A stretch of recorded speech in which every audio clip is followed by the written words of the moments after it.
Welcome to the Corner House Collective Podcast, episode 7, sponsored by Musician Centre and Oak Folk Design. We'll be talking about music, arts and culture in Bradford, people and beyond, and how we're handling the way that the pandemic has turned the music and the arts world upside down. We've got two brilliant guests for you today. I'm really excited to talk to them. First up, we've got Mikey Shiraz from the Parish music venue in Huddersfield. Hello. How are you doing, Mikey? Cool. How are you? I'm really good, thank you. Yes, I'm good. It is somewhat raining here and will do for days, I understand. But yes, and it's battering it down. yeah, well, we've had a summer. It's good. So we've got a question of the month that we're asking all the guests. If everything went back to normal tomorrow, how would you approach your work differently? Has the pandemic changed the way that you work, would you say? Well, it killed my work, to be honest. I mean, hey, have you got Coca-Cola? I've got Coca-Cola, yeah. You do? Coke Zero. Yeah, because it's killed it. I mean, hopefully I won't have to cancel gigs anymore. Yeah, it's not you cancelling the gigs, it's an excuse. Yeah, I've had to cancel or rearrange over 200 gigs. Yeah, I'll change that. Do you think that, we don't know when things are going to go back to normal, but has it given you a bit of insight in, all this time at home and I don't know, it sort of puts things in a bit of a different perspective sometimes, doesn't it? Yeah, I mean, there's certain things I've enjoyed not hearing my name 1,000 times a day. Yeah. When I'm at work and I'm running around like Mike, I'm like, what? So there's a certain zen to it in a funny way. Yeah, I mean, I've enjoyed just chilling with the dog on drawing and just. I've got a lot of stuff done, which is good. Yeah, it's like a lot more than I normally do. So I've got to that point now where I'm wondering if I know how to do this. I'm going to try it. And I can do this. I can do this. That's it. Okay, my second guest is Katie Spencer. Hi, Katie. How are you doing? Hey. Yeah, good. Thanks. Yeah. Good. Really good. So, same question to you, I guess. As the pandemic and all this time spent at home given you a bit of an insight or a difference in the way that you approach your creative work? Yeah, definitely. It's sort of a funny time for everyone, isn't it? And it's just sort of confirms to you, I guess, that you'd kind of need to just sort of try and keep calm about it and keep in touch with everyone. Really, I think for me, it's confirmed that I. In terms of like music and being a musician, it's confirmed to me that I just need to keep that relationship going with the people who come and see me at gigs and all the other kind of relationships, and they've kind of been really they've been a really nice thing to kind of keep going as well. Obviously, I've just started up a Patreon account, and that's been a really nice way for me to sort of stay in touch with everyone and sort of see how everyone else is feeling about the whole situation, and I think it kind of helps with any decisions that you'll make in the future. And I think it puts into perspective how much we've kind of took advantage of the fact that we're obviously quite social beings working in the music industry. You're always around hundreds of people. Sometimes you're around hundreds of people, and it's for that to disappear suddenly does make you go, well, actually, I need to speak to that person again. That's one of the reasons I started the podcast, to be honest. So I was like, I know loads of interesting people. It'd be great to talk to them and, see if anybody else wants to as well. But yeah, okay, so we're going to go through our sort of news section, which I have not prepared properly, but I will do now. Here we go. So this is just basically what's been happening. If there's anything you want to talk about in the meantime, then do. So first up, we've got the government's 5-step roadmap to reopening theatres and venues. Oh, yeah. Yeah. So this is from the Culture Secretary, Oliver Dowden. And we've got this basically it sort of looks a bit like it's been written on the back of a fag packet in a break. Yeah. I mean, the Music Venue Trust has put up how it should be done and the only way it can be done, and they've just ignored it. I've got that. Where's that? It's brilliant. So I've got a lot of time for the Music Venue Trust, I think. Yeah. And why not ask the people in the industry who knows how it runs? Well, this was the thing, wasn't it? And yeah. So their step one is basically create some financial support, which is, the thing is, pubs and music venues and theatres were the first to lock down, and they're going to be the last to reopen. So I'm not saying that there's not been financial assistance to businesses, because there has. Well, a lot have fallen through the cracks, haven't they? But at the end of the day, these are businesses that are run on a kind of hand-to-mouth basis anyway, and they're just peddling water basically. So yeah, it's basically step one, we need some funding. Step two, check step one, and then step three is like, get out of the way. We know what we're doing. We do. We've all been doing it a long time. I'm in my 20th year now. Yeah. It's like, we know the industry. Let us just do it. And I think as well, we're very flexible and very kind of thinking on its feet, aren't we? In terms of we can adapt quickly and easily, because that's the nature of the business. That's it, isn't it? I think a lot of the stuff that's been laid out by the government has been just sort of really benefiting the people who, I think it's sort of making the people who are doing well, it's helping them do even better. And I think, not to say that music venues aren't doing well, but it's a constant, like, the industry is constantly adapting because it has to, because the support isn't there like it is in other countries, like European countries and things like that. I think it's just another example of how it's sort of... It's totally true. And I think as well, it's a mere game of maths. The arts industry contributes more money to the economy than the airline industry. Yeah, was it 28? Saying this about. Yeah, I should have them figures up. Sure, I do. But yeah, it's not an insignificant amount of money. And but what's annoying me at the moment is they're saying how much we need to make it survive, and they're kind of ignoring that. But yet at the same time, giving Weatherspoons, who bring nothing to anybody, giving them £50 billion. So if you look at the actual rules for reopening pubs, it's almost like it's been written for Mr. Martin, isn't it, for Weatherspoons? Yeah. Ordering drinks on an app. We've already got an app, that's fine. No music. There's no music on Weatherspoons. Yeah, exactly. And it's just that's what the live music scene in the UK needs, but we'll give it you, mate. This is the thing, isn't it? And I think there's a lot of talk about how singing and like aerosol from speaking and singing and things is kind of a super spreader situation. But I don't think that's actually based on any science. It's just... It's not. It's actually not. It just makes it... Well, with everything that's happened throughout this, it's like they say one thing and then a week later it's something completely different that contradicts it, because they're not listening to anybody apart from themselves. Well, this can help the economy not the economy. This will help us, so we'll say this. And the scientists are going, yeah, but that won't work. And then a week later they're going, we're going to do this, but you said do this. So nobody knows what the hell's going on. Yeah, it's really hard to see the rational viewpoint from their point of view, isn't it? Like how is that decision to not help, like you say, the creative industries out? How is it rational? Just doesn't make sense. So no, it doesn't. Compared to the rest of the world, how much they've actually given to like the arts and stuff like that, and we seem to be the only country that's trying to hold back and do everything they can not to help.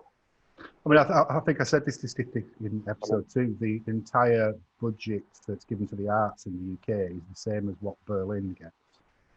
Mm-hmm. So Berlin as a city gets the same. I think it's as England, same amount as England, and that's crazy. and it is, it's one of those things where yes, it does need extra funding, but it does give back, and it's a massive industry of a lot of people that are currently completely out of work, not paying their taxes, possibly furloughed. It's not just this is something you should be doing for the good of arts thing. It makes financial sense to sort it out. Yeah, it's not just it's not just like, it's not about us even, is it? It's about everybody. And I was speaking to a friend who lives in Germany a couple of weeks ago now, and she was saying, she went to an outdoor beer garden area, and there's going to be some music going on in the next few weeks, and it's going to attract a lot more people there, and it's done in a safe way, and I think it's been handled in a better way from the start over there. So it's kind of and they're introducing things and seeing how it goes, kind of thing. And I think that's the way to do it. But obviously we're in a very strange situation at the minute where it's. Is it a cultural difference thing though? Is it that the British public can't? I'm being sort of devil's advocate. Can we not be trusted? Like, you know, the pubs are going to reopen. The pubs are going to be reopen on Saturday. What's it going to be like? Say again, Mike. Sorry. Sorry, you said we can't be trusted, and the reason we can't be trusted is because the last 10 years or whatever it's been, 5 years, it's all about that British spirit, blah blah. That was a massive thing at the start of it all, wasn't it? So yeah, it's just the the press, the tabloids, the government. They've built this weird thing where we are almighty and all powerful, and we get things done we'll pull up our bootstraps and we'll get it done, and blah blah blah blah. So these knuckle dragging idiots use that as the argument and just run out and go, yeah, we are English, we can do everything. But it's not actually true. We're idiots. There's an element of jingoistic pride to everything, isn't there? And like that seems to be what everything's based on. Rather than kind of facts and science, that's the bottom line, basically. Go on, Katie. Sorry, I was just going to say, I felt at times during this that I feel like the Boris Johnson PR team have been trying to make him out to be like some kind of, you know, Churchill figure in this. Oh, he wants to be Churchill. There's no doubt about that. You know, it's just ridiculous. He can do press-ups, you know, now. The paper yesterday. Well, we'll see what happens. I mean, obviously, Mike, you work at the Parish, so what's the Parish plan? Are you reopening on the 5th of July? No, we are not now, because it's not safe to. And if we did open, we'd have to close down because we can't have the customers in. You know, it cuts it all down. It's ridiculously. It's one of those things again where there's been no real plan. Which is said, you can open on this date. This all has to be done. Good luck. Yeah, that's another thing. There's no warning. There's no real kind of. I mean, where when the exchange isn't opening either. And one of the reasons for that is I don't really want to be part of this. In Keighley, I think it's going to be kind of a bit of a floodgates thing. I think the pub's going to be packed. I think there's going to be loads of problems. It's going to cause probably a second spike. And yeah, I just don't really want to be part of it. And the Wetherspoons are all going to open. Yeah. This ridiculous sports bar in Huddersfield, and just before I came on to this, I was reading on the thing, they're going to open at 12:01. You know, we're going to get that thing, and we're going to do then 12:01. We're going to open. People come in and let's get rowdy. It's like, you're the problem, man. Yeah. You don't give a damn about all it is making money. But it's also a bar that, when it all kicked in, just made the staff redundant. You know, and they're the first ones who are going to open because a lot of people have shown the true colours throughout this, and the ones who show that they're actual scumbags are the ones who are going to reopen straight away, and because they don't give a damn about the staff or the customers. I think that's the thing, isn't it? And it doesn't seem to have been angled to communities. Like the businesses that do act more like a community are going to probably find it harder to do it. You know, if you're more cutthroat and everything, then it's just going to be a go, isn't it? And a lot of bars that open on the 4th are going to have to close down very quickly. There's no way of them deciding which. I'm interested to see how it's going to be policed. Like, are there literally going to be people going in with a tape measure, or, you know, is it going to be inspected by the police? Are they going to go in and go, you know, this is all out of order? Is it going to be the health and safety executive? Nobody knows. It's the status quo of the moment. We don't know. Okay. I'm going to move on to another news story. Just a brief one. I think this was over in Berlin. Basically, the stage lighting kind of industry all got together and lit up lots of venues that are currently closed. I think possibly close to reopening over there in red, and so everything was illuminated in red everywhere. It's cool. It's just quite of a nice visual thing, I thought. Like in the UK, obviously, lots of music industry and musicians completely out of work, which a lot of are self-employed, and a lot of kind of slip through the gaps in funny ways of not being able to get, funding stuff, like grants to things, which is a shame. And it does seem to have been initially Rishi put out a load of money, and then now it's kind of all stopped, and it doesn't seem to be any more forthcoming with saying that music venues and theatres need more because they've been closed for longer. Do you think he should do more? What do you think he should do? That just reminds me of the thing where he goes, theatres can reopen, but they can't put on any performances. Oh, yeah, sorry, they can reopen. You're right. What does that mean? Well, I can give you an example. Hang on. It's the sort of next story on the rundown, which is here. Have I got it? Is it this one? There we go, yeah.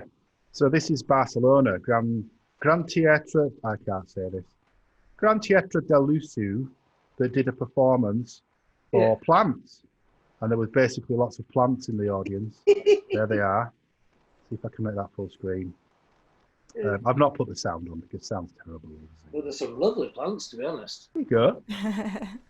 I mean, it's sort of it's an interesting concept and everything, and I get that they're just doing whatever they can do, isn't it? I think they auctioned the plants off that was it. They gave all the plants away to health workers, didn't they? That was the thing. Don't know, plants in the parish? Big tall yuccas? People, What's that? People? Like dirty punks everywhere. Oh, yeah. I think, there's not much that if you're a music venue and a dedicated music venue, there's not much more that you can do. No. No. Although you could do a empty pub quiz. We do that every Monday at 8:30. Do you? Tell us about that, Mike. YouTube Parish TV every Monday 8:30. So that means tonight. And then on a Saturday we do the empty venue sessions. So are they streamed or recorded and then played back later? They're streamed live. It's like we've basically made the venue into a TV studio at the moment. So there's cameras everywhere, like monitors everywhere. We've got it all sectioned out. So looks like 3-piece bands. We get them to come in and we do a Q&A. They do a bit of performance and they'll give some visual content to break it up, and then we do a second performance, and then we do a Q&A with the people at home. It means I get out of the house and can watch a gig by myself on a Saturday. Yeah, I think that's really interesting. I know I think there'll be some legacy left over from this where venues could end up being content creators, as much as a space to go. Katie, you've been doing some sort of streaming for yourself. You've got a Patreon project. Yeah. Tell us about that. Yes, I was just trying to think of ways that I can still sort of, we mentioned earlier, still keep interacting with, all the nice people who kind of support me really. I felt like Patreon wasn't something I considered before this happened, but it just feels so right now to do it. And yesterday I did a exclusive live stream for the people who've signed up, and I try and provide something different every few days really, and it allows me to carry on being creative and keep in touch with them. So it's a great platform really, and something that I think's become a lot more popular. Tell us about how it works. People pay a monthly fee, and it's basically you get exclusive content. That's it, yeah. Yeah, so there's you can do it however you want, but basically I've got 4 different tiers, which all have different prices attached to them, and obviously it goes up the more that you receive, and it's all different things a video filmed in a different location each month that's kind of got a story to it and it's a special place, just loads of unreleased live recordings or demos that I've kind of gathered over the years, Q&As, guitar tutorials, guitar tablature, all that kind of thing, just sort of yeah, it allows me to be creative, and it gives me a focus as well. Because when this first happened, I was kind of like a bit worried because it's like you don't know who you're kind of singing to. So yeah, there you are. Yeah, that's I've got the Patreon up there. Yeah. So yeah, I mean, have a look at that, patreon.com/Katie Spencer. I think it's not a new concept. It's something that things that people have been doing before, but yeah, I do think that it's possibly something that we might see quite a lot more of as a way of artists being supported by their fans. yeah. Like you were saying about at the start, is there any different ways that you'd kind of anything that's happened because of lockdown that you'd continue when it goes back to normal? And that's definitely one of them. It's a real kind of nice way to just keep people up to date. Like if you go out on tour, and then there's loads of different things you can post on Patreon, and just let people know what's happening. And it's just really it's good on a number of levels, really. Yeah, I think it's interesting as well is that you still own that content and you still own the place where it's being distributed. Whereas a lot of bands and a lot of artists will do this on Instagram or on Twitter or whatever. But if you're putting if you're kind of taking in a value from that, then it sort of changes the perspective a little bit. And you're not getting adverts shoved in your face as well, which is it's very personal, and I think it's made me think twice about what I'm doing with social media as well, because sometimes you can feel like you're just kind of putting everything on there, and it's just interesting for that as well, because I think a lot of people I know a lot of friends have tried to take a break from social media in times like this because it's kind of strange, and it's just a sort of much more personalised, like positive stream of content, really. I think. Yeah.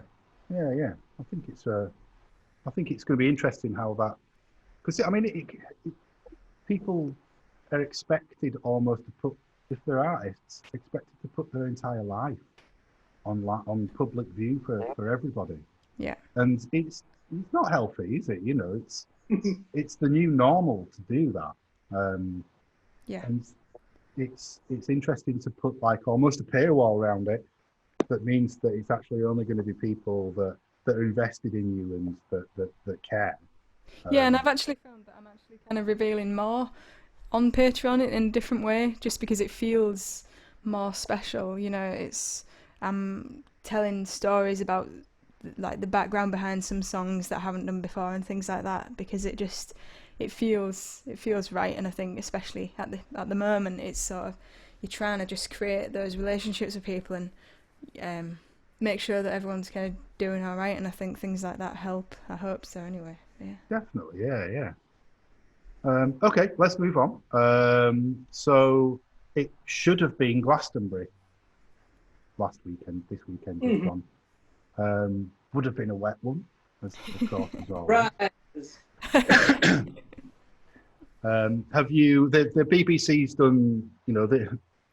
I always joke that the Glastonbury is kind of a BBC holiday, really, isn't it? It's where they all go on their jollies and have big catering tents, trucks sent to them, and but they've done a lot of screening of past events. It's 50th anniversary, hasn't they? So have you anybody managed to catch any of the past events on BBC this weekend?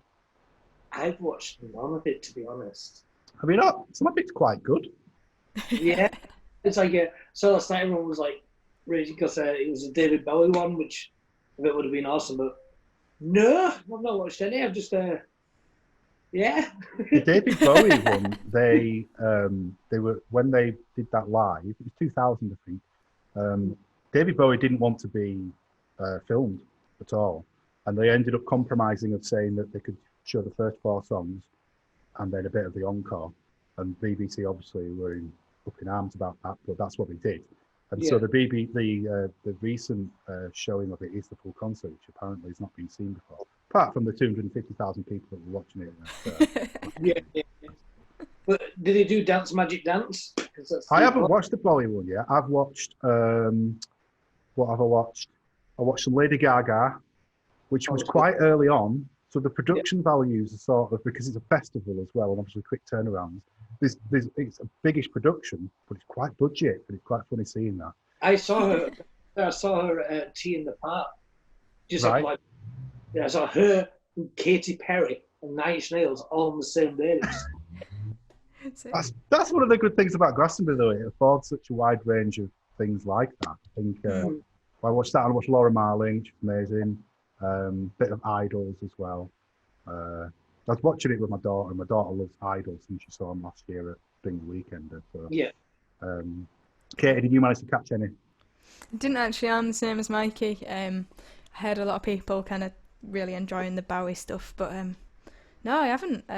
Yeah. I wonder if it's a good thing for the industry that people have been shown it and showed that they're missing it. I mean, that is cool, yeah. Yeah. And, like, I want to know if there's anybody at home just covering themselves in mud, dropping, taking there, and just like sat watching the TV. It's like being there. Yeah. Or is it giving people something and it being a replacement for, is it making people think, well, I won't bother going out anymore? I mean, we know it's different, but I think there's a good core of the public, that like music, think they like watching live music, like it, yeah, but it's our job to convert them. Sorry, go on, Mikey. The sort of people go, yeah, I love live music. Oh, who you been to see? Well, so I'll take that at the stadium and a great cover band at the local pub. Without a good view. But they're to be converted.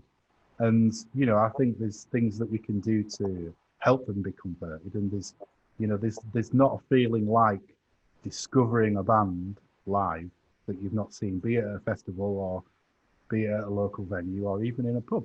Discovering an original band and that feeling that you get when you kind of hear something for the first time. I don't know, that's what got me into live music and wanting to start a venue. It's the people to be converted, I think. Yeah, but I'll tell you what though, I'm not Glastonbury, but I watched Download last week.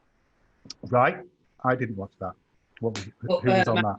A housemate was going to be playing this year on the main stage. Oh yeah. And he had to do him and his rest of the band, like from different parts of the country, record a song, put it all together. So we watched them do that, and it did make me miss being in a field and being on Dirty Marshall. See, I did go to Download Festival, but back in my day, it was called Donington. Monsters of Rock. Monsters of Rock, yes. Just not that long before it changed to Download. I went last year and left after 12 hours. Oh no. Yeah, I was like, maybe it's not for me this year. Getting old, Mikey. No, it was just raining and it was really expensive. Katie, were you down to play any kind of festivals this year that obviously haven't gone ahead? Yeah, definitely. I was in the middle of a tour when it kind of locked down, and that was going to go through to June, and then the festivals were going to be happening. So it was very strange to say the least. But most of them have moved to next year, so they've just transferred the lineup to next year, which is great. But there have been the odd few. Like I was due to play in London a couple of weeks after lockdown, and the promoter was saying, just because I play folk music, kind of acoustic songwriter music, and it's small venue in London who normally do really well, and they were just saying, I'm worried that we're not going to be able to see it through. So we kind of rebooked the gig, but at a different venue, because they were really worried that they weren't going to come out the other side of it. And at the moment, I don't quite know what's happening with them. So it's strange things like that, really sad situations, which you're trying to kind of do everything you can to help, but it's a very strange thing. And at the moment, I've got a tour booked in autumn, and I'm just thinking I'm just going to transfer everything a year to the day now, because it's kind of, for me, it's just worrying when you kind of, you're looking towards that time and you're hoping that that's going to be okay, but then maybe it won't be. So I'd rather just draw a line under it and come back next year, and hopefully everything will be way more stronger. And then in autumn, if things hopefully are coming back, then we can get gigs going at short notice anyway. So that's kind of what I'm thinking. That's what's going to happen, isn't it? I mean, we've been rearranging and putting things off. I've done my first double rearrange Oh man. At the beginning of the lot, have you done any of them, Mikey? Yeah, quite a few. Haggard Cat moved from April to September, and last week it's moved from September to April. Yeah, exactly. Yeah. But there's going to be a spate of short notice events, I think, when things do. I want that stress. Sorry. What, Mikey? Sorry. I want that stress back of those last minute gigs. Yeah. I love that sort of thing. That's where we go. Yeah, well, I think we're going to if we get anything this year, that's what it'll be towards the end of the year. Yeah. Or they'll do something stupid like allow loud music from New Year's Eve. Wouldn't surprise me. Over the Halloween period, I've got a really busy time. So it's like, but I can see all that moving again. Yeah. We've got these 3 days of like great gigs that were all sold really well. It was like all rearranged from earlier in the year. But yeah, that's not to move again, I bet. It's just going to be the way it is, isn't it? But like you say, at least we've got an excuse. Sorry? At least we've got an excuse. Yeah. To have to rearrange them. Sorry, I just need to show you my dog because it's. Yeah. We've got a dog. First podcast dog. What's he doing? He's chilling. He's out cold. If you're not going to take me on a walk, Mikey, I'm just going to lay down here. Okay, look, I'm going to do a word from our sponsor. So if you need to go off and do anything, do. Watch. Do. That's fine. So the first sponsor for Cornerhouse Collective podcast today is Oakfold Design. Now, Oakfold, if I get the right tab up here, hang on, there we go. I've just brought up, this is Adam. This is his thing. They're a branding company. So it's about logo design. It's about making you look like you want to look. And, obviously businesses, that's important too, but it's really important to events. It's important to art projects. It's the first thing that people see about you. So I've known Adam for years. He's a really good lad. He's done lots of work for me. He's very much a hands-on drawer of logos. So rather than finding a template and just tweaking it a little bit, he actually probably gets out his quill and his ink and will do something that way as much as anything else. He's got like this one here, which is sort of a concept of, what stationery and things would look like. But it is really important, and branding always, you immediately think of kind of corporate companies talking about branding, but it's important for everything. It's what will attract the kind of people you want into your project, event, whatever it is. And so it's incredibly important, I think, to get that right from the off and spend a bit of money on it as well, because it's something that you're going to be using for maybe a decade, So I've got his website now. Let's bring that. Okay, here we go.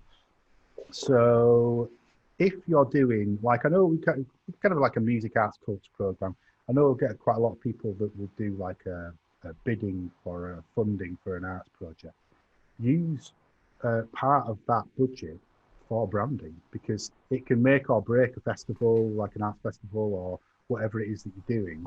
And it's really important to, I think, factor that in as something that needs money spending on. So Adam's got this sort of package, which is a brand elements package, and it basically gives you, it doesn't just sort of say, right, you're a plumber, I'm going to make you like the name of your business, but turn one of them into a pipe. He'll have a discussion with you about what your ideal customers are, what your kind of ambitions are, and what you see yourself as and what you want to be seen as. And then he comes back to you with like an idea for a design, that are like some ideas that he's mocked up, and then we'll tweak him back and forth, and you can come back, and then at the end he gives you like a logo spec sheet. So I think we've got one of them here. This is really good to show. So under the portfolio, so this is his own design brief, if you like. So sometimes if you're sort of doing something and you've already got your design, you know what colours to use. You know that if you want to have a little logo, then you can use that, and that's specifically there. And he obviously gives you all these files in full kind of vector, high res or whatever, so you can use them however you want. And if you stick to the guidance, you end up looking like much more professional, much sort of better tied up product, basically, at the end of the day. So that's his brand elements package. He, however, has done us a special deal. If you go to oakfold.co.uk/CHC, then you will find a secret page that only podcast listeners will know about. And instead of it being 450 quid, he's doing that for 360. So that's great. And he's made a bespoke package for us as well, because I was talking about websites with him. And he's a website builder as well, but I think his more passion is with logo. But he'll build you a website and basically get all your look on there so it looks exactly like you want it. And then instead of saying later on down the line, oh, I want an extra page adding or this adding, all right, it's going to be an extra 800 quid. He gives you the key to the house, so you can do what you want with it. He'll even give you a sort of a tutorial on how to add to it and everything. It's worth looking at if you've got a new project setting up. If it's get the branding right. Get the branding right, and everything sort of falls into part behind it. And you know what it looks like, you know what your kind of your style is and everything. And it's important to do. So oakfold.co.uk/CHC. Go look at that. Give Adam a call. He's a good lad. And we thank them for their support of the Cornerhouse Collective podcast. There we go. Okay, thank you for bearing with my sponsors. So the sponsor thing we do, I want to make this sustainable, I think, as a thing. And at the minute, I'm just sort of doing it and not taking any money, and that's fine. But potentially, if we want to expand and stuff, I want some kind of model to be able to do that. So sort of, there's supposed to be endorsements as much as an advert, like all people that I use and work with. So you get backdrop. Backdrop, yeah, I should have mentioned that, but yeah, I will do next time. That's it. There's all sorts of things you can get out of it. Right, okay. Katie, you're going to do a couple of songs for us today. Sure, yeah. Awesome. Do you want to do your first one now, and we'll have a listen? Yeah, this is a tune that I kind of wrote when all this sort of happened. I noticed quite a lot of people kind of being a bit naturally worried and stressed about the situation, myself included at some points. And just kind of, it's a song about your initial reaction to that, but then trying to make sure that you kind of coming at all these difficult things with a lot of love, essentially. So it's called Forevermore.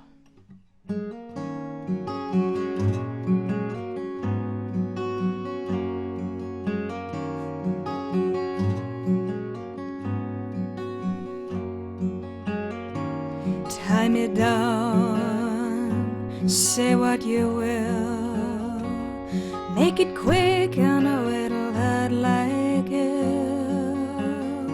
It's the 4th time we've been here before.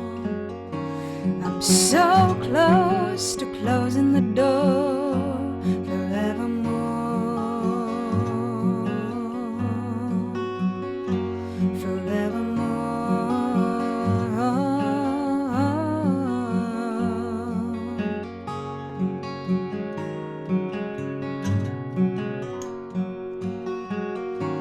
Before you go, I wish you well with your traveling. May the darkness turn to light within.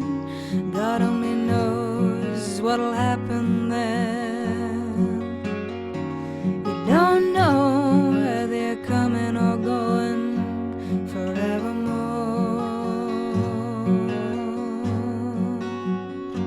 Forevermore.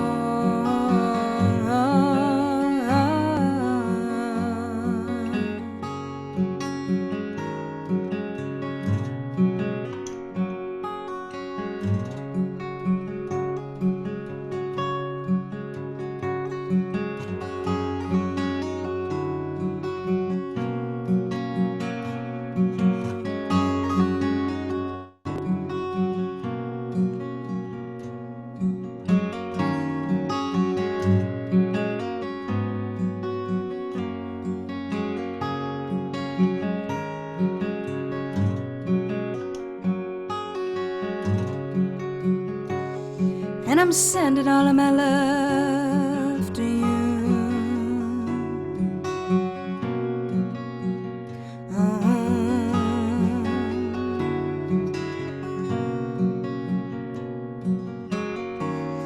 Maybe then, when you open the door, the sun will shine and fall on the floor, and it won't feel like it did before. You'll know what it means to be loved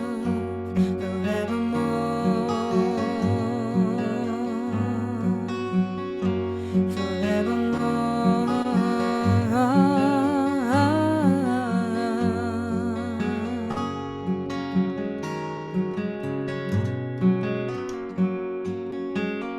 So tie me down, say what you will, make it quick, I know it'll hurt like hell.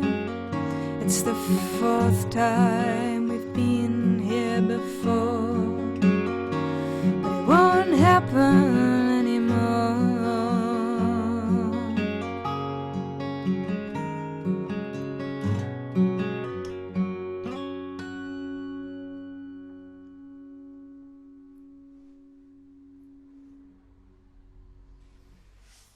Hey, thanks. Thank you. Oh, I've muted Mikey. There we go. Thank you. That was awesome. Thank you.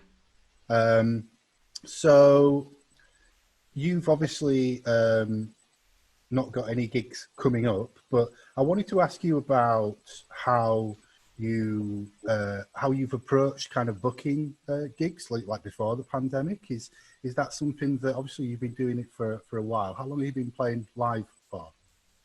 I've been playing guitar for about 7 years, and then I've been playing live for probably about 6, 5.5 or something. Yeah, so I do all my own kind of booking at the moment, and I guess that was going to be the question. Like, have you thought about approaching like a booking agent, or have any approached you? And how do you feel about that kind of giving the reins to somebody else to do that kind of thing? Yeah, it's definitely something that I'd like to do in the future. But I mean, at the moment, I really enjoy the whole process of sort of, I don't know, I just like getting in touch with venues and building up this sort of database really of venues, and just kind of acting as my own agent for the time being. Although it's something that I definitely like to do in the future, because when things are normal, we're not in a pandemic, it's very full on. It's definitely a full-time thing, which is what I enjoy. I love being busy and working, and I love doing that kind of thing. But it's definitely something that if the opportunity arose, with the right agent, I'd definitely be interested. It's interesting, isn't it? Because I think bands that do deal with venues directly, I don't know whether you find this, Mikey, you do end up with a bit of a closer relationship with them. And I don't know, depending on, not always, but occasionally you can end up with a booking agent becomes a middleman that communication gets lost. Oh, it really does, man. I've had bands who have been friends with since before they got an agent, and I remember getting in really big trouble with an agent for talking to the band, not through them. I was going, but you don't understand, they're my friends. Yeah. Yeah. I think it's a trade-off, isn't it? And I can completely understand why artists want to have somebody deal with basically admin, isn't it? Oh, yeah. But it's a bit of a balance thing. And we talked a bit about this last week as well with Tom Hodgson. He set up a company called Tigmus, which the idea was almost to circumvent booking agents. And it was a bit of initially it was an idea that you would say, I might do a gig. If I get in this many people buying tickets, then, it's going to go ahead. It was kind of like a Kickstarter for events. I've heard places doing this before, and it just sounds very risky. Well, it's just a funny one, isn't it? Because, yeah. if you were to say that in a norm. I mean, this does happen behind the scenes, doesn't it? Whereas, we need to sell 200 tickets, otherwise the event's not going to go ahead. And then it's been cancelled due to unforeseen circumstances all of a sudden. Oh, we just take the loss and go, oh, God. Exactly. I mean, I think you've always, as a promoter, I think you've got to take it on the chin, haven't you? And you do. You win some, you lose a lot. If you've not lost a lot at some point, then you're not probably doing it properly, sadly. Oh, damn right. I mean, I had one that I lost big on last year, and it was so big, so much so I wrote an apology email 2 days before the event to the director of the company, going, I don't know what's happened here, and I feel really bad. He's just like, oh God, it's an awful feeling, isn't it? Oh, we just sat there going, oh, I feel sick. Sometimes it just happens though, and I think you've got to, I think most artists as well at most levels do accept that as well. Yeah, of course, you take the rough with the smooth. Especially like a place like your place or mine. We're not in a big city. We're small towns, and we're nestled between big cities, and we can get something that we think is going to do really, really well. We go, okay, we're going to give you this band X on a Sunday. We don't care. It's a big band. And people are going to come out. It's a Sunday. Fine. And then 2 weeks later, they announce a Leeds date on the Saturday. Yeah. And you're like, oh. Do you find that, Katie? How do you sort of plan out if you were doing a tour, do you find there's certain pockets of people in areas that you need to, separate or? Yeah, I think you kind of, I don't know why this happens, but you sort of find yourself kind of going back to certain areas more than others. And sometimes, that might be because you've had offers to play in places in the past and you're kind of taking them up on the offers, and then you've maybe got a core of people from that one venue and then also from the other venue as well, and it's trying to sort of kind of see how that works and decide whether you kind of go back to both at different times in the year, or trying to do make things everyone like that. happy, isn't it? Really, I suppose. What's that say? It's trying to make everyone happy, really, isn't it? Really, Yeah, and I think people even you might this is in the bigger cities, I presume, but if you've played at a couple of venues in the same city, then it's kind of like some people are really sort of they'll stay loyal to that venue. That happens everywhere, doesn't it? And it's about kind of how you get that kind of thing working, whether you kind of go along with that and you play at both venues, or you kind of try and get people to come to everything. It's strange. It's not an exact science. Certainly.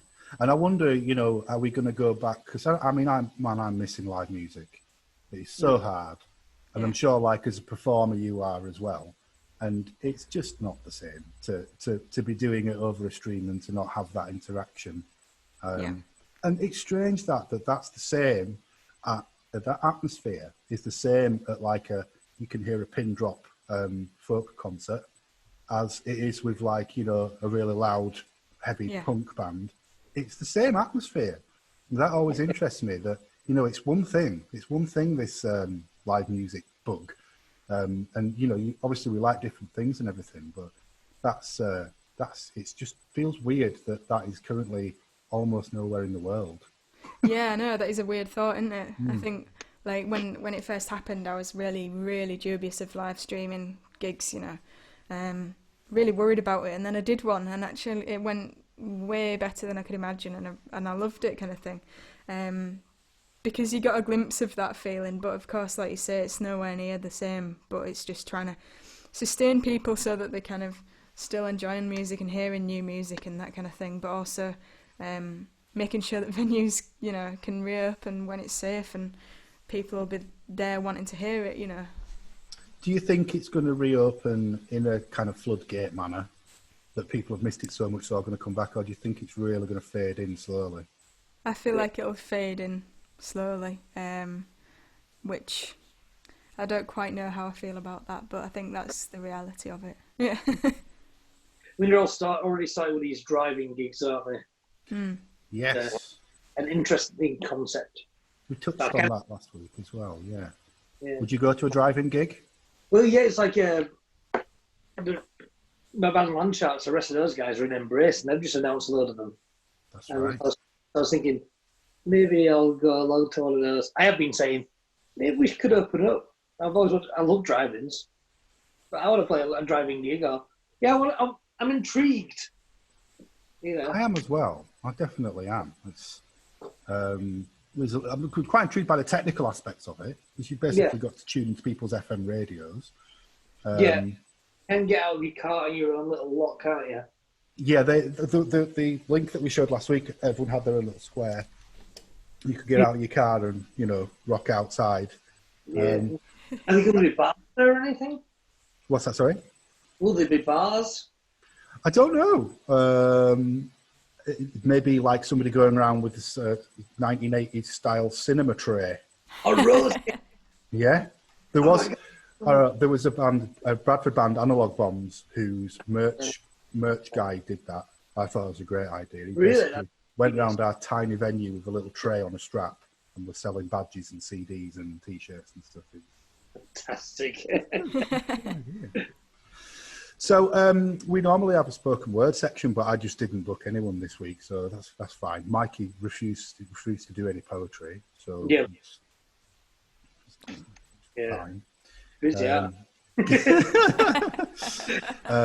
But I'm gonna put you on the spot about your artwork. That's the drawing artwork. So you've been doing bits of that on the side as well as promoting, Mikey. Yeah, well, I haven't been able to book or play any gigs, so I also do a lot of drawing. So mainly dogs. I draw a lot of dog portraits of people, which is fine because I really like dogs. I've just been hired to illustrate a kid's book about disabled dogs in Morocco, which is quite awesome. Fun. Sounds interesting. Dogs with wheels. Yeah, but that's a book that's getting released. I don't know when, but I know it's getting a proper release. I was like, cool. And I get to draw loads of dogs with wheels and cry a lot. Little guys. That's brilliant. Yeah. I think it's one of those things, isn't it, where you generally in the arts, or particularly as a musician, it seems, you seem to need to have a lot of hats on, don't you? Yeah. Like you need to have lots of different things going on and different fingers in different pies. I know that, often you find that musicians will do teaching on the side as well. It seems to be. I don't know whether doing that though can spread yourself too thin. That maybe you're not able to concentrate on a task or a skill. I don't know. What do you think? I can't at the best of times. I'm meant to be writing a new album at the moment. We've started recording it. The drums are done. And I've got 13 songs to write. And I keep going, okay, I'll start it. Ooh, Brooklyn Nine-Nine. Is that because you've got two bands, haven't you? So, Mr. Shiraz and Landsharks. Mm-hmm. Is that with Landsharks? The new Mr. Shiraz album. Right. Yeah, our 11th record. But we just started recording it as lockdown started, so the drums are done. And all these months later, Tori's bassist, she's going in to do the bass parts this weekend, I think. And bit by bit, we thought it'd all be done by now, but it's given me more time to try and write, which is good. Yeah. Perfect these things. Yeah, man. Cool. Okay. Right, well, we're going to be close to wrapping it up. I'm going to do another sponsor, and then we will hear from Katie again, I think. So let me get my act together, if I've got it here somewhere. Yes, here we go. So the second sponsor is Musician Centre, which is a music teaching studio based in Keighley. However, throughout the lockdown, all the teachers have been offering video lessons. So these are all clips from video lessons. They took their existing pupil database and basically got everyone online. And it's been going really well. So, I mean, I'll be kind of open. It's my business, so I'm sponsoring myself. But it's something that we moved quite quickly on and thought, how are we going to do this and get through it? And it's something that we've been meaning to get set up properly for a long time. And it's always been on the back burner. And it's interesting how it's forced us to basically do it. And like I say, I'm like really pleased with how it's been going. So we've got a big team of teachers, we've got about a dozen different teachers teaching different instruments, guitar, piano, keyboard lessons.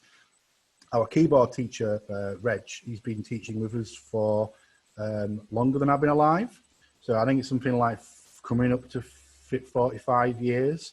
And he's amazing. Like, he got straight on it as well. I was like, Reg, do you want to do these like video link lessons? He was like, yeah, I want to do them. And he's teaching every week. He's got a different kind of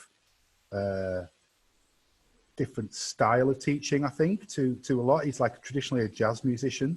And sometimes it's about finding the right teacher for you as well. Like in guitar, we've got a number of different teachers. We've got Jack Bottomley from the Marmosettes. Have a look at him. So he sort of came to me because he's just got a young one. She's just turned 1, and he was like, obviously Marmosettes haven't been touring. He was like, I want to try some teaching, and he's so good. Like, he's really got into it. The kids love him, but he's teaching like kind of blues to more retired folk as well, and that's one of the beauties of it. You know, these people, you can have lessons if you're just retired and you decide that you want to start doing it, or if you're like a 4-year-old or whatever. Lots of different lessons, and you can do it from home, or we are reopening on the 16th of July, finding a way to teach while social distancing. Oh, this is one of our teachers, Simon. Simon's jazz drummer traditionally. He's one of the best jazz drummers in Leeds, but he's kind of open-minded. He's been in lots of kind of noise rock bands. He's in a Punjabi crossed with a kind of jazz fusion band. Well, I'm really interested in getting on the podcast soon. He's such a great guy, really good teacher, and knows exactly what he's doing. So we've got an offer for people. So we always do a free trial lesson. So anybody that wants to try it, you can have a first lesson for free. And that's always been the case, and we're carrying on doing that. But if you mention the Cornhouse Collective podcast, then you can have an extra free lesson as well. So just mention that if you're interested in trying out. They're £15 per week. That's like half an hour one-to-one. It's based on that. And if you're interested in getting that extra free one, just mention Cornhouse Collective podcast when you book it, and they will give you an extra one as well. So musiciancentre.com. Go have a look. Have a look at the teachers who are on offer, and then drop us a line and we'll get you booked in and get you playing. Thank you very much. Right. So wrong advert, that. Thank you. Yeah. Enjoyed it. We are looking for new sponsors as well. So if you fancy helping us out and you want something to, for me to talk about, it's kind of have to know me, and I kind of have to like it. And I'm going to say no to stuff that I don't know or I don't like, sorry. But, I think that's a good way of doing it, really. It's just spreading the love a little bit, isn't it? Yeah, it's your podcast. Do what you want. I can do what I want, and I do. Do it. I like it. Go for Okay, it. so I'm going to ask, I've done my plug-in, so I'm going to, Mikey, ask you where we should find out about your bands, about the Parish. Okay, so the Parish is Instagram and Facebook, Parish Hood, YouTube, Parish TV. So you tune in out on a Monday night at 8:30. We've got the Empty Pub Quiz. Every Saturday night we've got live bands. We had Nosebleed last week. We've got Toronto Blessings this coming week. All sorts of those coming up. With my bands, look for Mr. Shiraz or Land Sharks on Facebook. Look for Mikey Shiraz Draws on Facebook and Instagram. I've got a dog called Bear. Fantastic frittata. So many hats. Brilliant. Thank you, Mikey. And Katie, where can we find details of your Patreon, of your website, Facebook, whatever? Sure, yeah. So I've got a website, which is probably the main place you can kind of get to everywhere else from, which is katiespencer.net, Katie with an IE. And Instagram, Facebook, Twitter, all those kind of things. If you just type Katie Spencer in, it should come up. Patreon is patreon.com/Katie Spencer. Brilliant. Thank you. Well, I've really, really enjoyed chatting with you both. Thanks a lot. Thanks for having us. It's been good. I plan to kind of carry on doing these, so I might ask you again. I'm going to repeat guests. I don't care. If I think it's good and I fancy having a chat with you again, I'm just going to message you and say, "Can we do it again?" And you've got to say yes. Thank you. Yeah. So, Katie, I will leave you to end the show. Thank you very much. No, thanks a lot. Yeah, sure thing. Thanks for having us. It's been a really nice chat. Cheers. I'm going to finish off with a song called called Hello Sun, which is from an album called Weather Beaten. Yeah, it's about the kind of the amazing seasons that we have in the UK.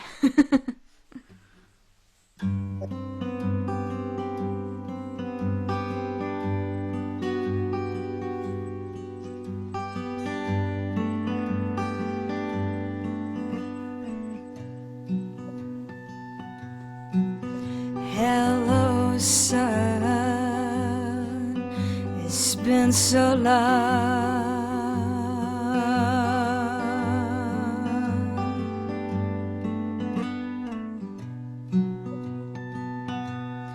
Lately I've been spending time with a good friend of mine. His name's the Darkness. Hello, sun.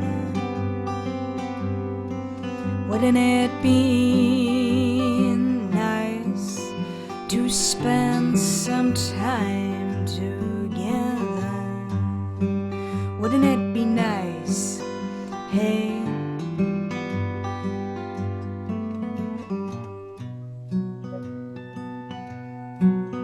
Hello, sun.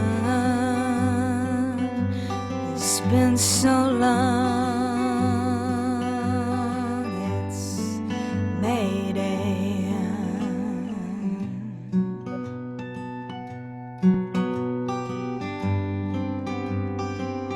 April showers cannot fool us anymore.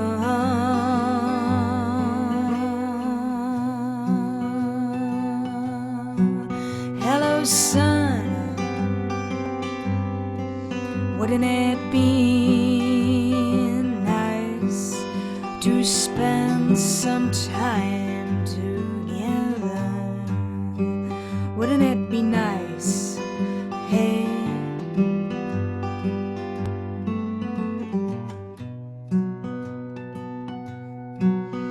Hello, sun. Look what you've done. Darkness has run. He's been wordlessly watching, quietly waiting for your rise.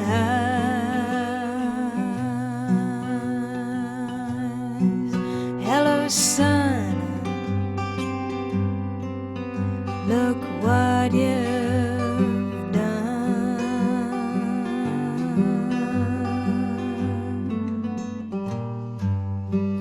Wouldn't it be nice to spend some time together again?